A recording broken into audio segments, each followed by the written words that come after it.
I got an entire private booth for myself after my husband and his mom didn't save me a seat.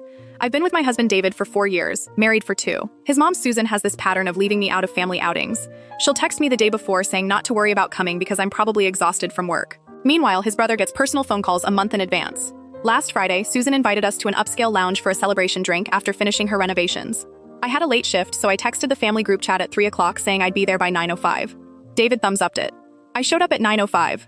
The section was in the back corner with 10 people crammed around it, every seat taken. I recognized most of them, but there was this younger woman I'd never seen before sitting right next to David. She had long blonde hair and was wearing a silk blouse that looked expensive. I walked up and stood there. David glanced up, saw me, then immediately looked at his mom like he was waiting for her to handle it. Susan smiled and said unfortunately they'd run out of space. She said David could give me his seat if I really needed to stay, or I could just head home since the night was already half over. It wasn't half over. They'd barely gotten their first round. I looked at David. He was staring at his cocktail glass. Not at me, just the glass. I waited for him to grab a stool from the bar. He didn't. I walked back to the host and asked for a private booth for one. He looked confused but seated me upstairs. I ordered the Wagyu sliders because they were the most expensive thing on the menu, and we had a joint credit card. Then I ordered champagne. People were staring. David's face was brick red. Susan kept whispering to him.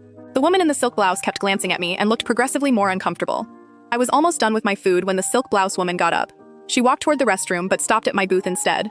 She sat down and said we needed to talk. Her name was Chloe.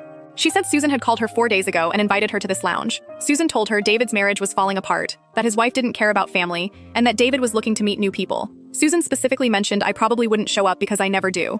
Chloe looked genuinely upset. She said the moment she saw me walk in with no seat saved, she realized Susan had lied to her. She apologized and said she was leaving. She said it loud enough that nearby groups heard. She grabbed her purse and left. I sat there processing. Then I looked over at David's section. Everyone had stopped talking. Susan was staring at me with her mouth in a tight line. David had his head in his hands. I walked over and asked David directly if he knew Chloe was coming tonight. He mumbled something about his mom handling invitations. I asked again, "Did you know? Yes or no?" He said yes. He said Susan thought it would be good for me to see that other people made time for family, that maybe I'd realize I needed to prioritize differently. He actually said that. Like bringing another woman to the lounge was some kind of intervention. Susan started going off about how I'd embarrassed her and ruined her celebration. I told her the only thing that got ruined was her little audition. Then I left.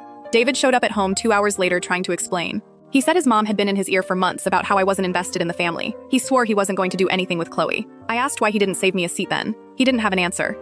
I stayed at my sister's that night. The next day, David's cousin sent me screenshots of a group chat from last week. Susan had written that she invited a lovely girl for David to meet, and that I'd probably bail anyway. David responded asking if that was really necessary. Susan said it was for his own good. He sent back a thumbs up. A thumbs up. That's all it took for him to agree to this. I filed for separation the next week.